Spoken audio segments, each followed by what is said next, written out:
Assalamualaikum warahmatullahi wabarakatuh. Halo teman-teman, perkenalkan nama saya Anissa Frastika Syafitri. Kami dari Institut Agama Islam Negeri Kerinci dari jurusan Manajemen Pendidikan Islam dengan NIM saya atau nomor induk mahasiswa 1810206048 dan juga dosen pembimbing kami dengan mata kuliah Manajemen Perpustakaan yaitu dengan Ibu Fitri Handayani. Assalamualaikum warahmatullahi wabarakatuh. Sebelumnya, perkenalkan nama saya Rizky Handayana, jurusan Manajemen Pendidikan Islam, Institut Agama Islam Negeri IAIN Kerinci, NIM 1810306038. Perkenalkan, nama saya Rozi Agustian dari jurusan MPI Manajemen Pendidikan Islam Lokal B. Baiklah, langsung saja dengan pembahasan yang pertama tentang sejarah perkembangan psikologi, di mana psikologi memiliki sejarah singkat sebagai disiplin ilmu meskipun telah dipelajari sejak zaman kuno. Di bawah Fakultas Filsafat, psikologi, kata itu berasal dari bahasa Yunani, yaitu artinya dari kata jiwa dan juga logo. Arti harfiah dari yang jiwa dan studi masing-masing. Lalu definisi psikologi pernah diproses perubahan sejak saat itu. Perkembangan psikologi dapat secara luas ditelusuri ke dalam 4 periode, yaitu yang pertama ada kuno Greek period, yang kedua permodern periode, yang ketiga periode modern, dan juga status pada saat ini. Di mana masa Yunani ini menjelaskan bagaimana filsuf Yunani telah memberikan kontribusi banyak untuk pengembangan psikologi. Beberapa kontributor kunci yang Socrates tertarik mempelajari reinkarnasi jiwa. Jiwa atau pikiran dianggap sebagai representasi individu. Plato, seseorang mahasiswa cerah Socrates diperluas konsep Socrates dalam filsafat tentang kehidupan dan jiwa. Itu Aristoteles yang menulis buku pertama di psikologi disebut Para Jiwa, tentang pikiran atau jiwa. Dalam buku itu ia memperkenalkan ide-ide dasar dalam psikologi saat ini seperti hukum asosiasi. Namun gagasan psikologi terutama terkait untuk mempelajari jiwa atau pikiran pada tahap itu kemudian ditemukan bahwa keberadaan fisik jiwa diragukan. Juga ada kontroversi dalam mendefinisikan jiwa dan antara filsuf tersebut. Kontributor dari periode tidak pernah berfokus pada perilaku individu. Itu sebabnya perhatiannya dialihkan dari studi tentang jiwa atau pikiran. Lalu selanjutnya periode modern.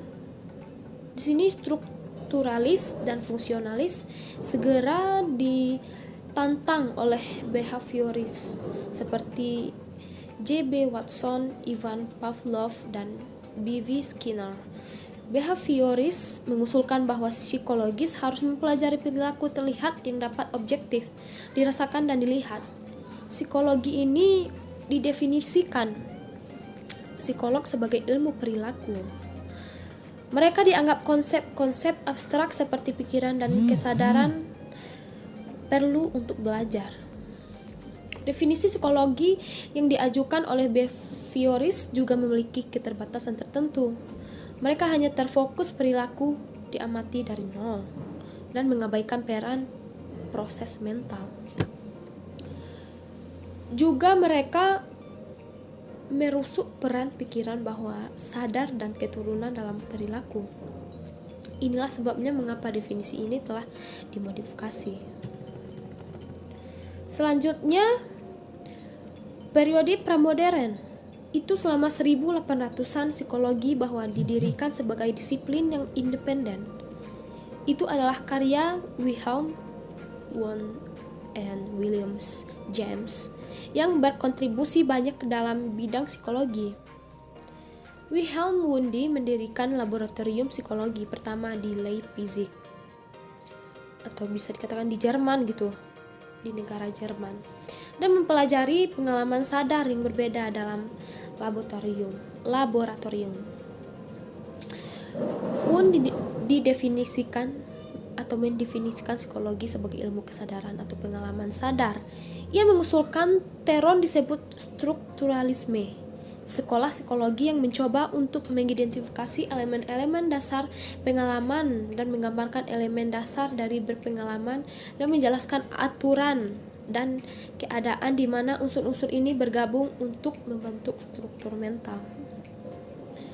Mungkin selanjutnya akan dijelaskan oleh rekan-rekan saya. Terima kasih.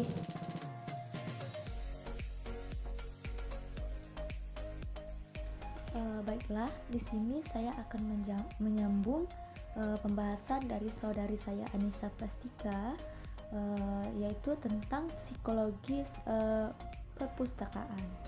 Dan saya akan membahas tentang perpustakaan. Jadi, perpustakaan menurut Sulistyo Basuki yang menyatakan bahwa perpustakaan itu adalah sebuah ruangan dan juga sebuah gedung. Jadi, gedung itu sendiri dipakai untuk menyimpan buku dan terbitan lainnya yang biasanya disimpan menurut tata susunan tertentu untuk digunakan pembaca dan bukan untuk dijual. Dan juga perpustakaan ini memiliki visi dan misi. Yang pertama, visi perpustakaan, yaitu pandangan mengenai masa depan yang dianggap ideal untuk dicapai. Suwarno menyebutkan bahwa visi perpustakaan pada umumnya untuk mewujudkan masyarakat informasi atau masyarakat yang cerdas. Untuk perpustakaan sekolah memiliki visi secara umum menciptakan lulusan dan tamatan yang beriman dan bertakwa kepada Tuhan Yang Maha Esa, berbudi luhur, berakhlak mulia, cerdas, serta menguasai ilmu pengetahuan dan teknologi sebagai aset bangsa dan negara. Kemudian misi perpustakaan. Sebuah visi harus dijabarkan dalam misi. Misi merupakan penjabaran dari misi yang berupa langkah-langkah atau bagian yang ditempuh untuk mewujudkan dan melaksanakan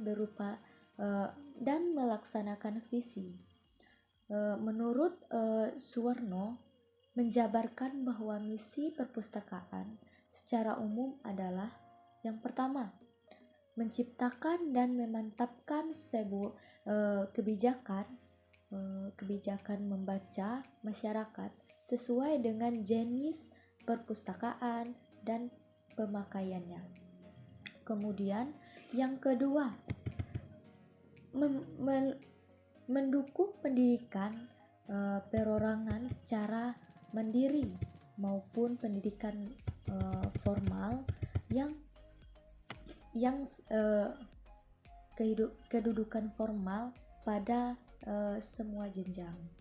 Dan yang ketiga, memberikan kesempatan atau stimulasi bagi pengembangan kreativitas dan imajinasi pribadi maupun masyarakat.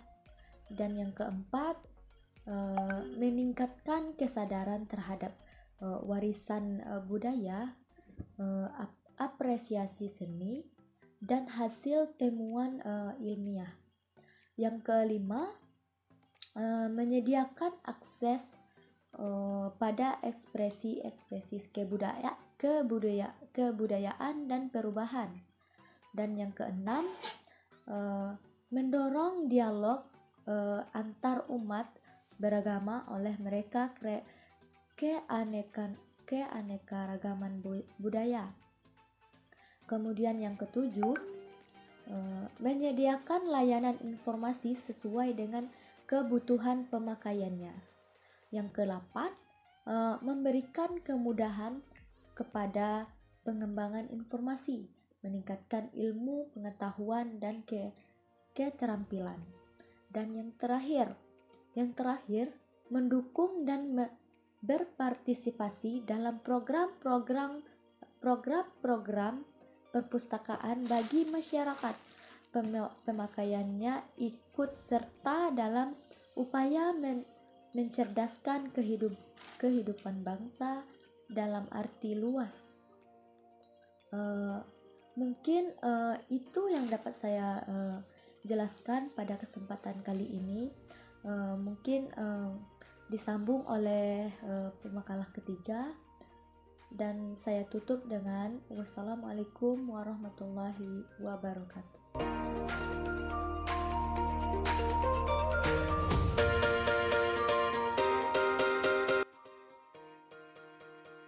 Yang kecil, hubungan psikologi dengan perpustakaan.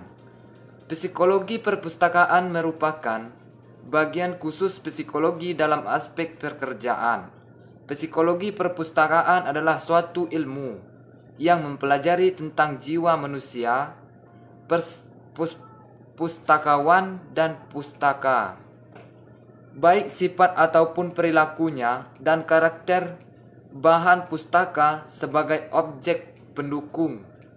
Adapun tujuan psikologi perpustakaan antara lain adalah: yang pertama, mengenal manusia. Tidaklah mudah untuk memahami pengertian manusia. Dari aspek biologis, manusia adalah makhluk mamalia yang tergolong dalam kelompok primata.